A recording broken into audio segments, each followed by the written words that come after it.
Ladies and gentlemen, welcome to the historic American chicken.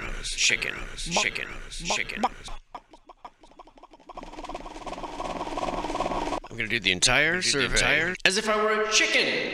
The normal place that my normalness goes. Is this it? I think so. Welcome, one and all. Pick it back up in the middle of the boring survey. Let's see what we got in store here. Type some stuff up here.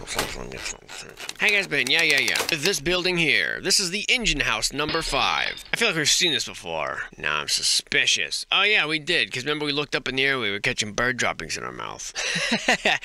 I mean, not literally, but you guys were talking about it. I was just listening. I figured it out. We're at the Bevan Brothers Bell. Wait a second. Hold that thought, America. Or should I say, Earth? International audience here. I don't want to sell anybody short now. Here we are. I call it a molasses factory. I couldn't have been more wrong. It's the Bevan Brothers Bell Shop in Bevan Court. Corny alliteration aside, I know you think I made it up. I didn't. Bro. And that's the truth. The Bevan Brothers Bell Factory is the best preserved of the Beast Bampton Bell Burks, and they only bun Bill Booze for its original purpose.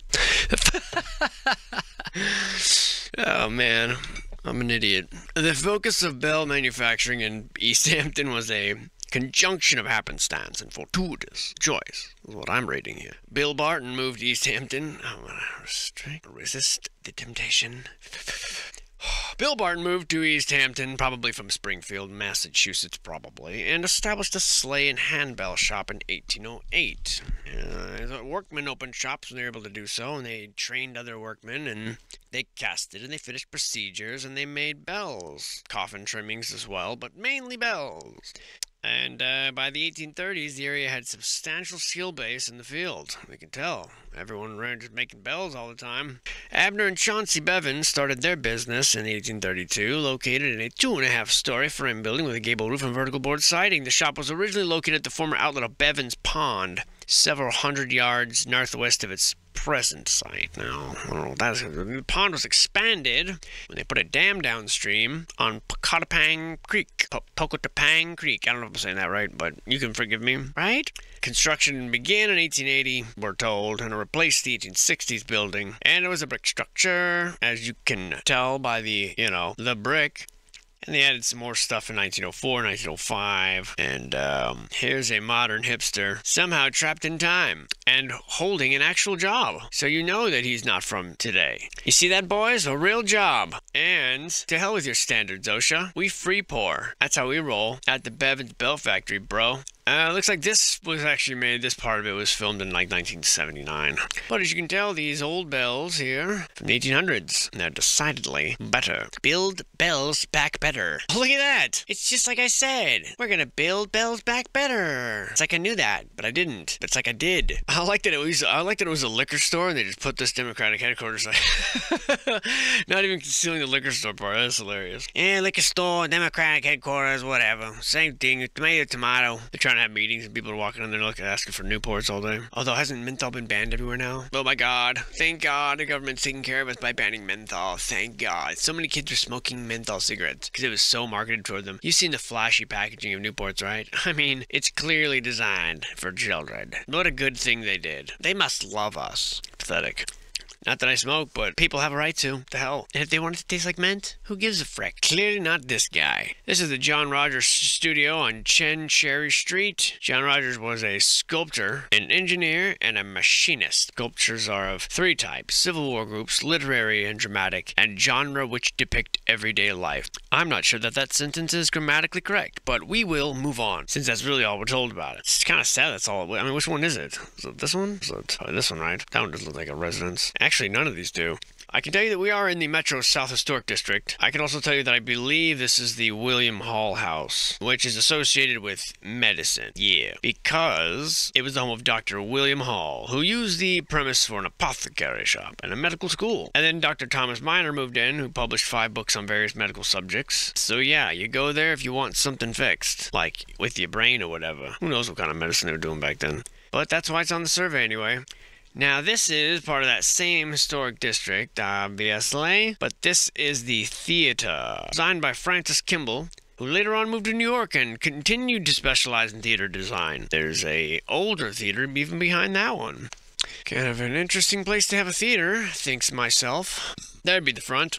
Oh, it's a Pennsylvania company. I didn't know that. In 1924, there was a mysterious fire. And in 1980, it was proposed for partial demolition. And I'm not sure if it's still around today. My research on this theater consists of this moment right here and now, along with you. This is real time, dude. We learn together, okay? I'm not talking down.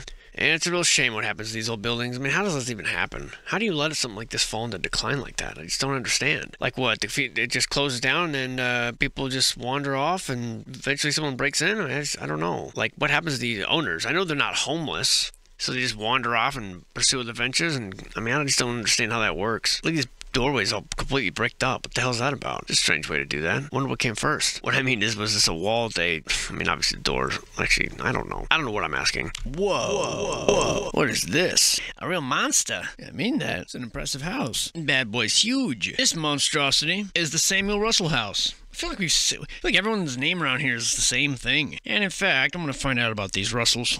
I know they're mentioning this Illuminati bloodlines, and I often wonder if it's the same, and today I will wonder no further, or longer. Well, further or longer. Astor, the molester. Am I right? Let's see. Watchtower Society of the Bundys, Charles H. Russell, Lou Russell, Samuel Russell. There he is. Nick represented the Baring brothers, helped open the Port Exchange for international financiers. Well, if that's the same Samuel, no wonder you have such a massive mansion. Yeah. Want to read it? No, Clinton.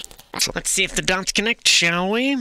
What we're told officially about this Mr. Samuel Russell, if indeed it is the same Samuel Russell as aforementioned. If not, I'm sorry for accusing you of being a Satanist. They say that the Corinthian columns here were supposed to be for the Eagle Bank, New Haven, which was never finished.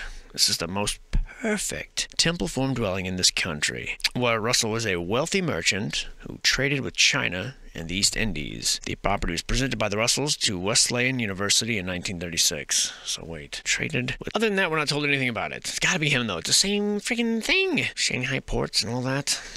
What else is going on in this mysterious area full of potential Satanists and wealthy merchants and gorgeous gingerbread trim by the looks of things? Hello. What have we here? This is the McDonough Russell House, an unusually complete example of Victorian Gothic villa, built by the wealthy Russell family, and no expense was spared to make it the finest Middleton house of the day, built in 1855. And no further pictures and no further information, but yeah, what a beauty. And just look at them windows down there. Here we have a rather precariously perched home. It's the Hurd House, you heard? H-U-R-D, from South Florida.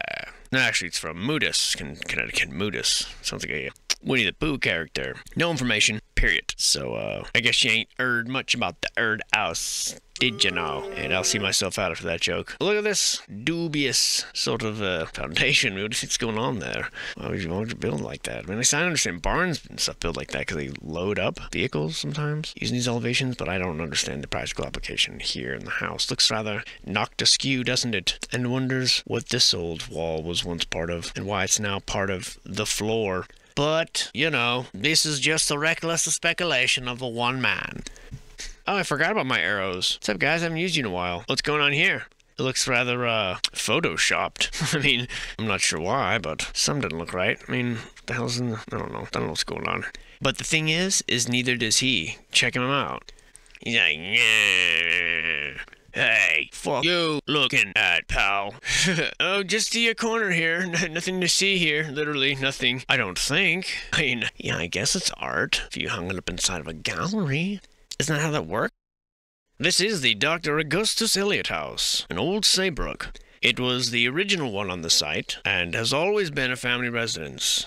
You see, the various owners have had the advantage of above-average education and wealth, so that the house has never fallen into serious disrepair. Careful maintenance and modernization through the years have allowed its residents to live comfortably, while the house has kept its 18th century characteristics. Why, just look at the mantel. It's relatively unchanged. This artsy shot was taken from the refuse pile left out front on bulk pickup day. You can see that the education is reflected in the way that they've crimp-cut this paper doily to frame the image like that. You don't see that all the time. That's indication of a higher standard. This is the Timothy Pratt House, which is a large, central chimney frame house from the 18th century. Can you believe it? Just let's get up close and see. Oh, wrong property. This one has been well preserved through the years. And it's an important visual landmark in the community. Yeah. The thing about these is, there's only one picture. One picture. They tell you all this while they take a picture from across the street. It's kind of random.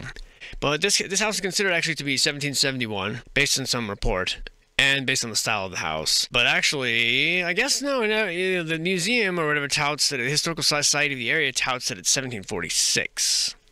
Which, that is old. Timothy Pratt Sr., born in 1713, was a direct descendant of Lieutenant William Pratt. I'm going to say his names as if it were to be absurd that you'd never heard of it. As you know, the good lieutenant, having received a grant for serving in the Pequot War, and by the time Timothy was born, the Pratt family owned a great deal of land, and they'd give some to the church, and then Timothy married Sarah Parker, and then son Timothy was born, and then Timothy Jr. became a deacon in the same church. In the same year, he also died, and somehow William gets it. William Pratt. Of the Pratt family that I've been talking about, that I've never heard of, but that you definitely should have heard of them. And if you don't know, now you know. These old surveys have a funny way about them. This diamond in the rough, well, or at least just this rough, is the Tolman House ruins, I would add.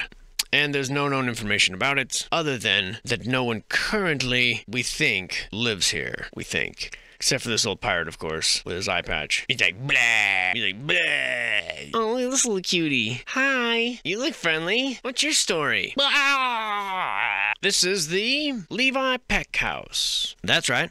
With the no known information. Except for this little post-it note, basically. It says 1750. And we move on. They just give you 1 or 2 houses per area, just to give you an idea of what the world was like. The world that they stole from you. The world that they destroyed while you were sitting at the soda jerk having a malt with your girl. This was on your watch, boomers. Gotta blame somebody. This is the Colonel Rufus Hitchcock House.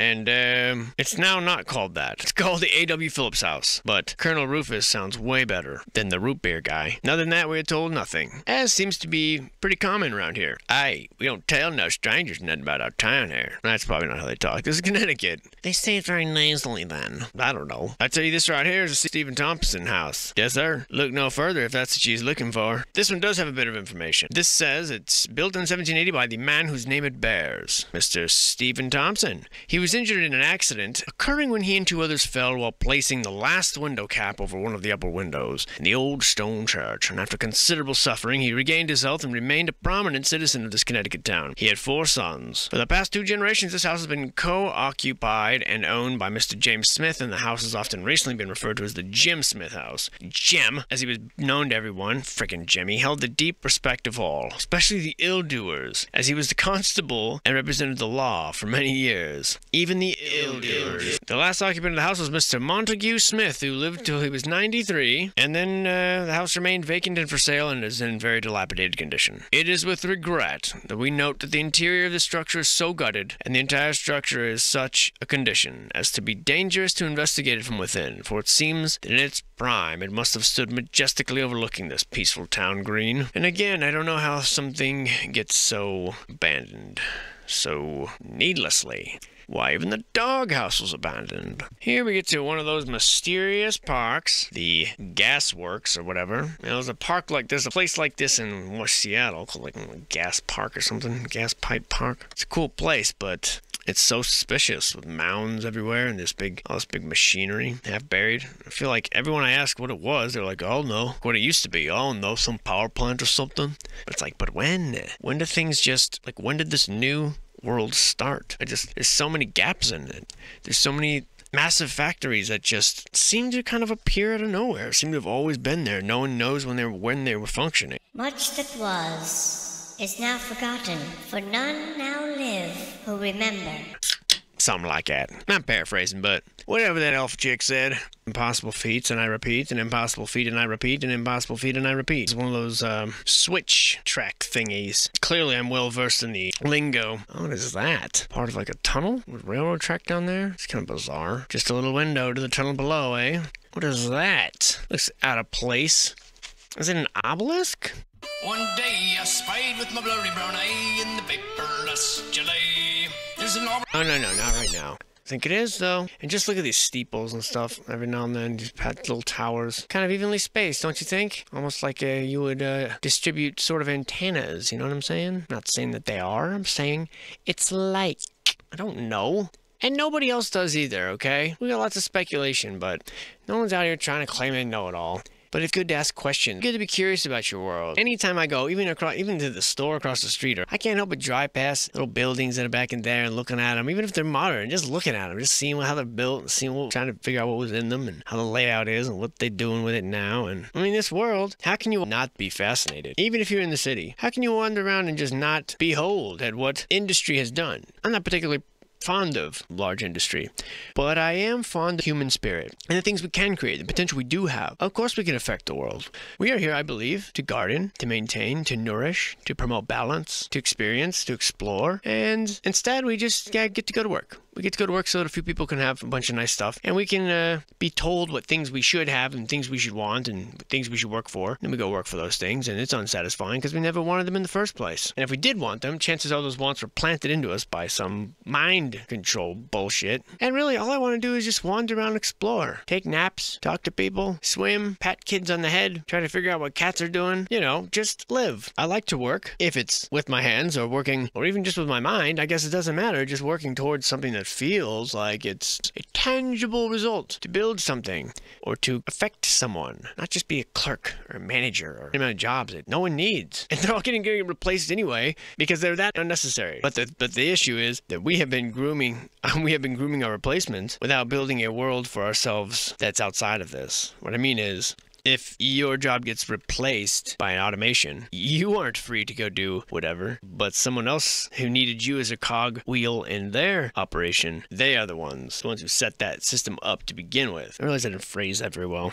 It's hard to come to terms with the situation that's happening today. It's to come to an agreement about what to do about all of our problems, I think. Nothing adds up based on what we're told in the publications. Pick your conflict. Doesn't make sense. And that's just geopolitical. I mean, there's also health issues, environment issues, economical issues. I mean, it'd be safe to say that as far as leading the people, the leaders get an F. Actually, not even an F. It's incomplete because they're not even trying. They're not even thinking about us, the common folk, other than we're a number or a vote. And this is just the way it appears to me. I'm sure there are some outliers. You could say, I'm sure someone's going to rate, no, Jim Jordan really cares, or something like that. And I'm sure there are a few holdouts that actually care. I'm not going to pass judgment on each politician. People I don't know. Some of them seem legit. But collectively, for the most part, they just seem to be shoveling all the wealth of the world into conflicts, into losing gambles. What we said, like $300 billion or something to Ukraine, when they never stood a chance. And money didn't even stand a chance of getting to the Ukrainian people. And they just deluded so many people. And the EU as well, giving 85 billion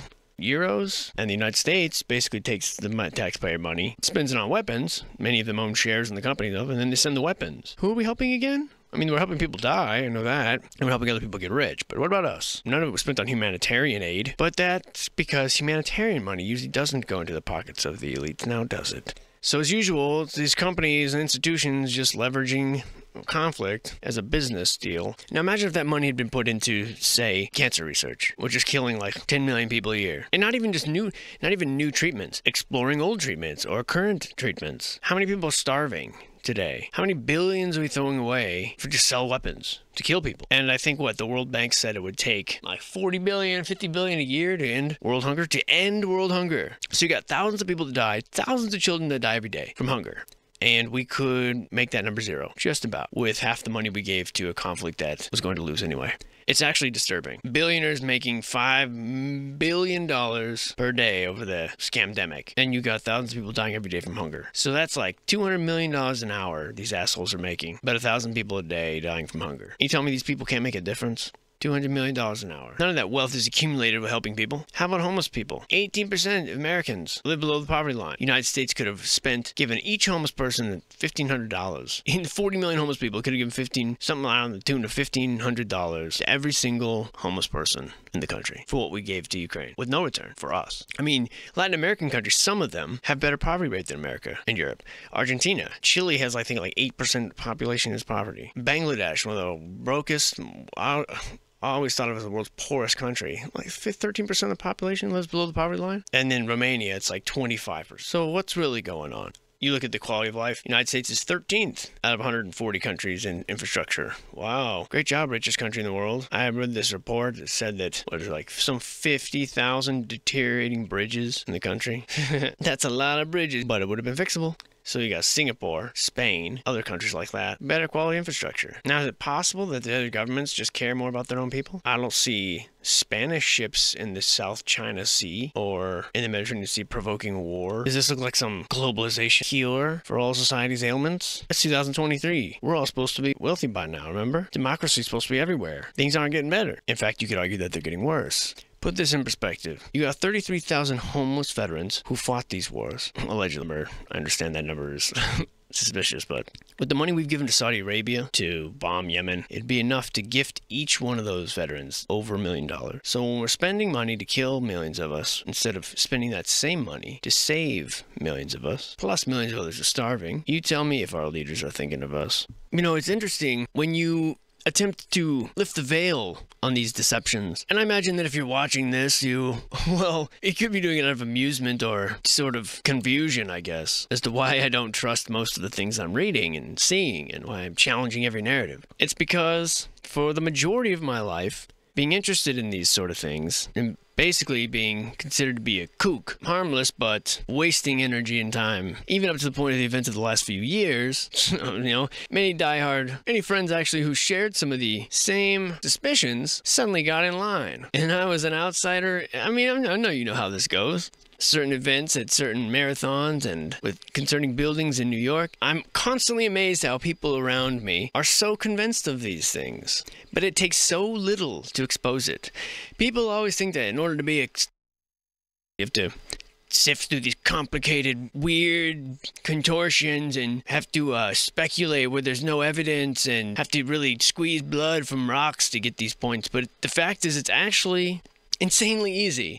The lie is what defies all common sense, and it defies all deep scrutiny. The theories just require us a little bit of poking apart. It's amazing how many people are not willing to do this. When people who believe the lies, they're asked to display the evidence, they just regurgitate a story, or they can't present anything other than this official narrative. And if asked to debunk or at least explain why some of these dots connect, they're unfamiliar with any of the details. And you'll present something that's commonly known and they'll say that's absolutely not true. So after enough of this, you realize if so little research is being done on so many subjects, then everything's fishy. And a lot of common sense prevails in these scenarios. As George Carlin famously said, when interests converge, there's no need for conspiracy. Well, at least there's no need for a theory of it. So many things that now are considered absolute fabrications. But it takes 60 years. You were a whack job if you believed in aliens 60 years ago. Now, you're a whack job if you don't. Personally, I find myself somehow forever labeled a whack job based on that criteria.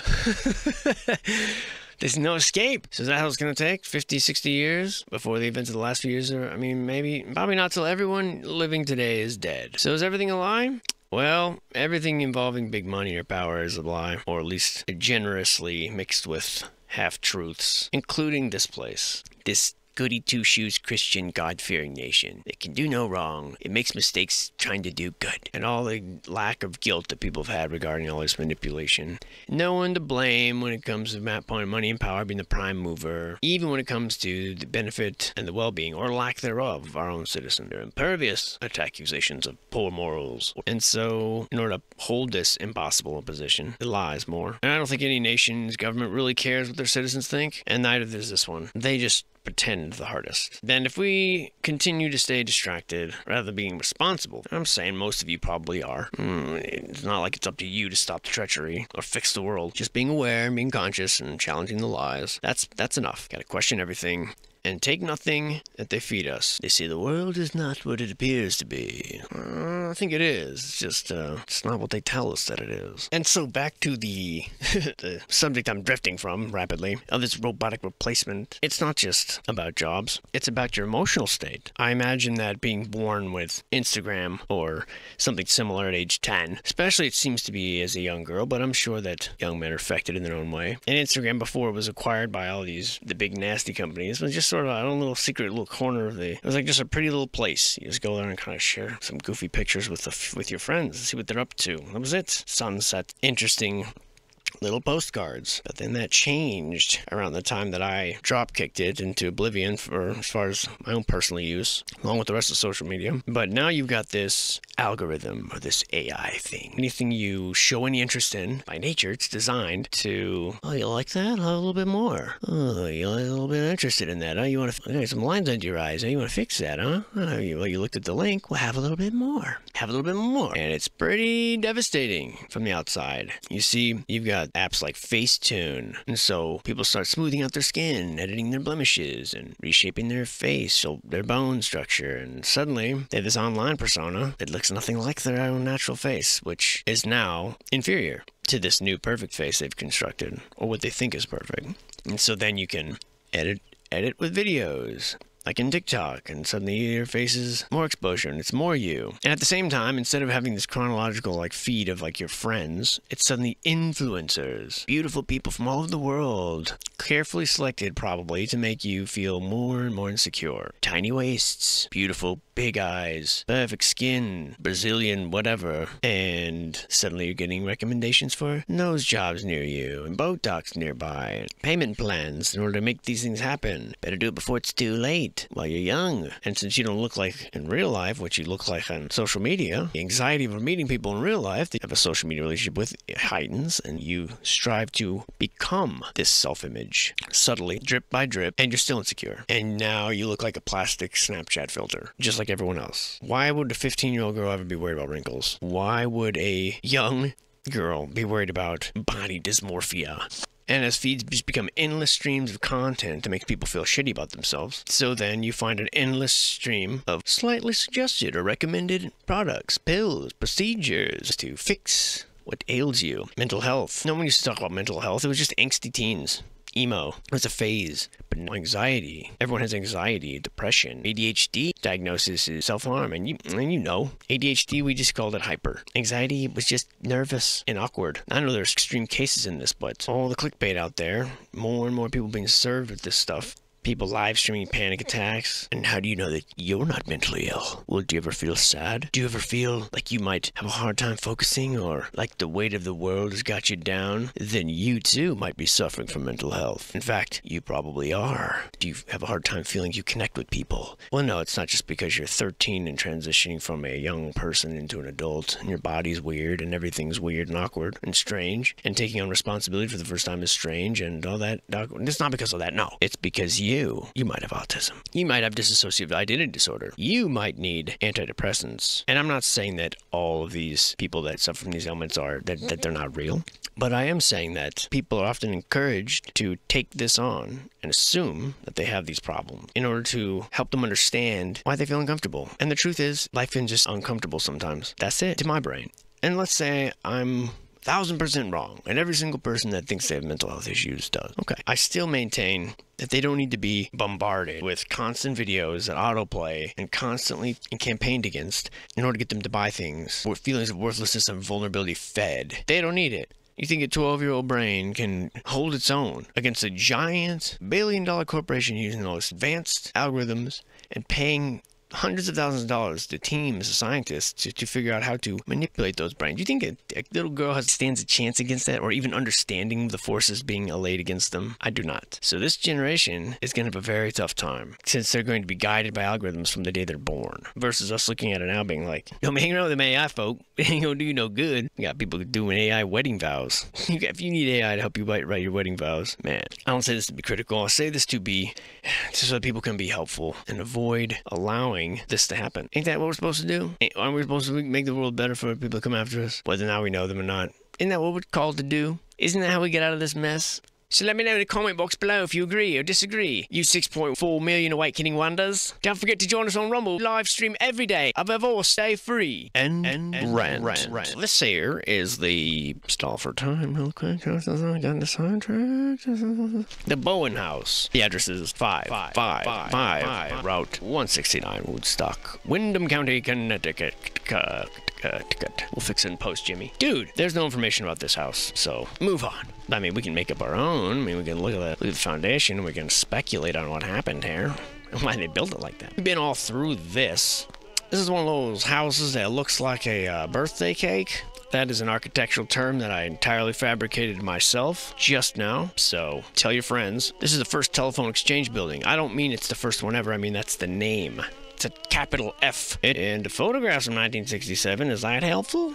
Other than that, I got nothing on it. I see, they say many of these photographs on this are not digitized. Fine. You can hoard them pictures if you want. We'll move on to the Othniel C. Marsh House on 360 Prospect Street, in case you want to go throw an egg at the front lawn or something. Or just ask to borrow some jams. House of America's first professor of paleontology. Here, Marsh pioneered the study of dinosaurs. Oh, so he's a professional liar. And a professor at Yale. Nah, same thing. And he also led scientific experiments to the American West. Marsh Hall, ladies and gentlemen. They claim that Cleveland Cady was the architect, a prominent architect of the period and the area, and he designed many buildings for Yale during one of Yale's major building periods. I feel like that sentence was like a palindrome, kind of? And just look at that banister. I mean it. That's dope. Fine woodwork here. Really is. Really though, your choice of filing cabinet really just just really distracts from this great mantle. You're gonna need a better designer. Look at those delicious wowie wowie. Just beautiful. The Powell Building, we're told, on Church Street. Now, if I'm being honest though, guys, I see two buildings. So what gives? Well, I'm glad you asked. The Powell Building is the first building recognized as a, quote, skyscraper. The bottom two stories and the top two stories are detailed in neo-Gothic revival motifs, but the building's outstanding characteristic is the height that is achieved by placing 8 relatively plain floors between the decorated cap and the base. The resulting shaft-like appearance distinguishes the Powell Building from other contemporary commercial structures in the city, which are essentially heightened versions of various historical styles. The architect Roy W. Foote was among New Haven's leading architects in the first half of the 20th century, largely due to his path-breaking local efforts in high-rise construction. The building faces the New Haven Street, the focal point of downtown, which is surrounded by distinguished commercial and institutional buildings built over the past 170 years. Did you get all that? Good. 1921 was when the building was built. The first floor, I'm being told, was originally a bank, and the original bank tenant, National Tradesman Bank and Trust, gave way to the General Industrial Bank. There were insurance companies, there was a cigar company, a baseball team, the local telephone company, a railroad, and a private bank, brokerage firm, 2 coal dealers, including pals, and 8 lawyers. It was all jumbled up together, a big melting pot of shady businesses. Vertical thrust, that's what makes it a skyscraper, at least that's what I'm told. And I may not do as I'm told, but I do repeat it. There are no architectural drawings in the city records, Yale University archival collections, or the New Haven Colony Historical Society collections. Imagine that.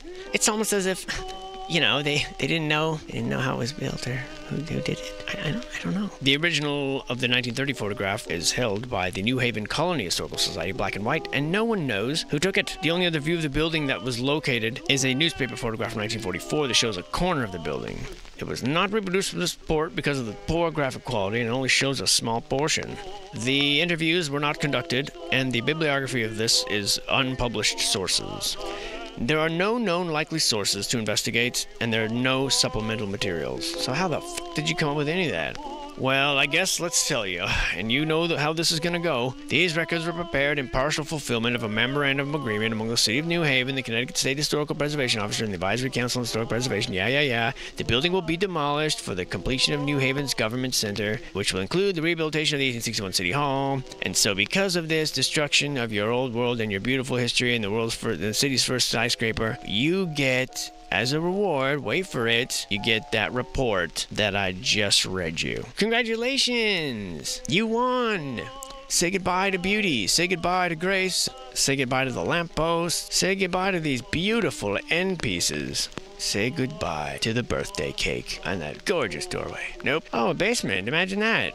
God, who the f*** would demolish this? Makes me want to punch somebody right in the face. How beautiful this thing is. The whole thing is just beautiful. Great golly wackles. Look at that safe. That is fucking incredible. Tell me they left the vault. I mean, that is just unbelievably amazing. How does that even open? The hinge on that must be so well oiled and strong, and that's just so cool looking. Man, I love that so much. It's time for a new couch. You've had far too many overweight people plopping themselves down on it for far too long. It's obvious, Gerald. Have a doorknob. Fuck. So many amazing details they overlook, and then they do a close-up of this. Hey there, buddy. You got a cold? God, I can't believe that. The coolest building that we've seen today, and they're like, I'm sorry, sir, the building has got to get torn down. So the local ordinance is here. If you want to express your public dissent, we'll set up a time. If you can come in on Saturday, and you can get your 30-second sound clip in. We do record them and play them back as long as not too crude to violence. And that way you can express the way you feel. We truly care. Thank you for calling. And then hang up and they're like, hey, Lauren, you want to go to that one place for lunch with the bread bowl? Fucking raging against no one in particular. That's what I'm doing right now. Raging and shaking my fist. Can you feel it? I sure hope so. A whole discussion. Kelly, early dumb arch of con. We've heard that before. We've read that before. I've said that before, and here it applies as well. 1750. Kelly, the early domestic architect of Connecticut, and the guy that's lived for 300 years and designed everything. He's still out there doing it. He's like the Gandalf of architecture, except without the whole awesome part. Just a name, really. Oh, wow. Look at that beauty, said no one ever. Not that bridges aren't an incredible architectural feat of engineering, they really are, but that picture in particular was taken from what? The guy fell down amongst some tumbleweeds and his camera accidentally went off? That's what it looked like to me. Although you don't have tumbleweeds, do you, Connecticut? Well, that's unfortunate for you. Tumbleweeds are a great joy when you're 5. Or my age. It all depends on your perspective. And here we have a very necessary bridge over what appears to be a canal. How's that for research? I don't know, guys. Looks like a canal to me. Next picture. No. I wouldn't do that. What do you take me for? Some sort of guy who mails stuff in? I don't even mail taxes in. Jimmy, strike that from the record. This here is the... which is it? Old Town Millbrook. I think it's the Old Town Millbrook Bridge over troubled waters. Can't be sure, though. There's so many bridges to choose from. I gotta look at these side-by-sides. Oh, I'm sorry. Strike that. This is the Washington Avenue Lenticular Truss Bridge, of course, over Mad River in Waterbury. I knew that. I don't know why I mixed that up with the other one. I'm very familiar with this area, I've looked at these pictures for like minutes. Over the Mad River, 1880, the Corrugated Metal Company, a predecessor of the Berlin Iron Bridge Company, one of only 4 lenticular trusses in the United States, was built by the Corrugated Metal Company. Now let me take you to this book I got here called Military Non-Standing Fixed Bridging and show you exactly what a lenticular truss bridge is, okay? And I'm doing this just to counteract your claim that said I didn't study and do good research, but I do. Here we have the truss in which the polygonal chords curve in opposite directions while their ends meet at a common joint, very similar to a parabolic arc. In through spans, the floor system is suspended from the joints of the bottom chord and posts are vertical. Got it? Also here in the New England Inventory of Historic Engineering and Industrial Sites. See, there's all kinds of them. Here in this illustration given by Faustus Frantius, you can see the evolution of the truss bridge, at least up until 1850. In Chandler's Encyclopedia, an epitome of knowledge, it is claimed that it's a lenticular truss bridge in which both upper and lower chords are curved. Mainly used for highway bridges, but obviously not always. Here we have in this ancient book about bridges, a diagram. Imagine like a creature smiling, kind of pleased with himself, revealing jagged teeth. That's what we're working with here. Except I don't see the other side. So maybe this isn't even a lenticular truss bridge. What the frick? Frickin' lied to me. Frickin' survey. I don't see the bottom chords being curved. Corrupticut. More lies. I might have known. Even your surveys are suspect. Well, I'm sorry I just spread a bunch of disinformation. You can go ahead and unsubscribe now. I deserve it. Before you do, don't forget to smash that like button. Just kidding. I can hate when people say that. I smashed something. You won't like it either. That's my empty threat. But I got some real threats too. Just keep provoking me, dude. You'll find out, dude. I looked rather high and rather low for what felt like minutes, and I couldn't find any information on this picture. So we're gonna skip it. Those are minutes I'll never get back to. The things I do for you. Well, the things I do for me. It's the same thing. Man is not an island. Or no man is an island. Isn't that what they say, sir? It's what someone says, Jimmy. Now, I believe this is the Merritt Parkway lenticular just kidding. Not going into all that again. No, this is bridge number 04619. Nope, it's not that either. Organize your bridges better, Connecticut. This is silly. Making me jump through all these damn hoops looking for the proper bridge. Why don't you just tell me? Maybe it's the old Bog Hollow Bridge. Maybe it's the double intersection Warren Truss Bridge. We got a winner. It is the double intersection Warren Truss Bridge spanning Blackledge River. How could I forget that name? It just flows off the tongue.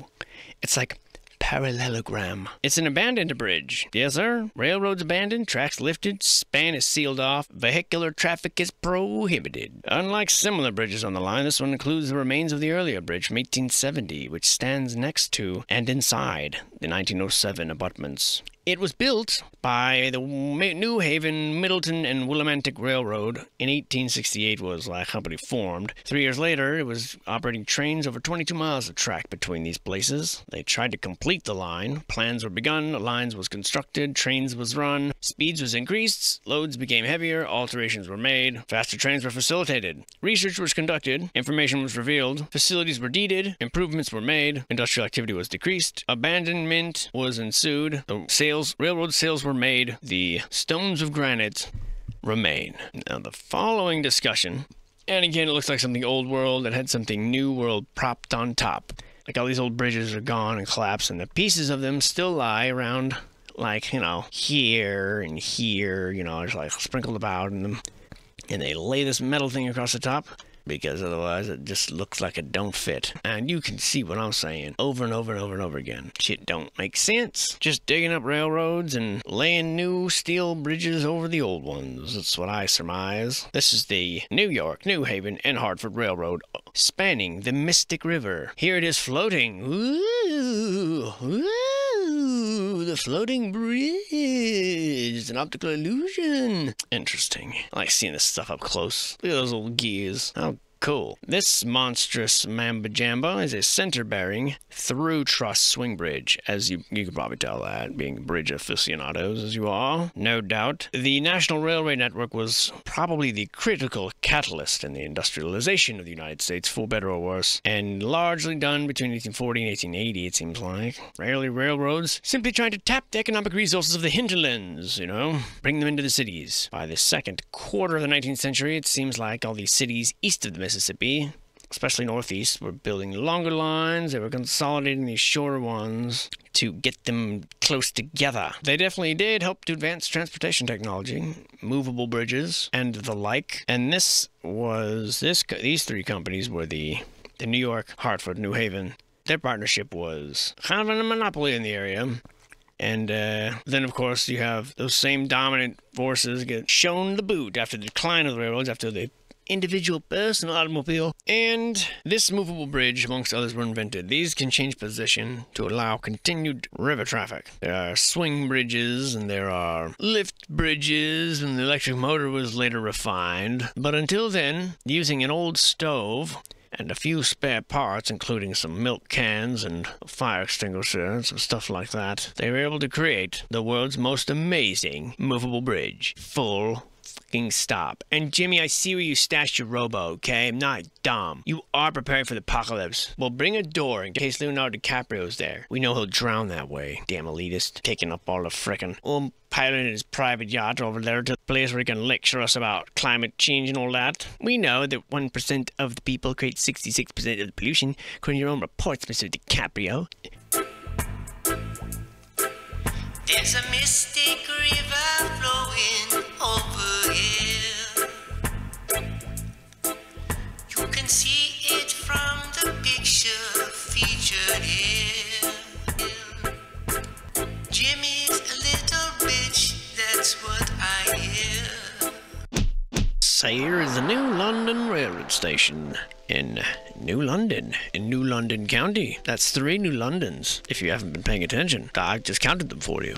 This railroad station was designed by H.H. Richardson just before his death. You know, the famous Mr. Henry Hobson Richardson, full of excellent design works and things like that. It was probably just finished. It says that Shipley, Rutan, and Coolidge probably just finished the original plan that Richardson executed. That's what we think.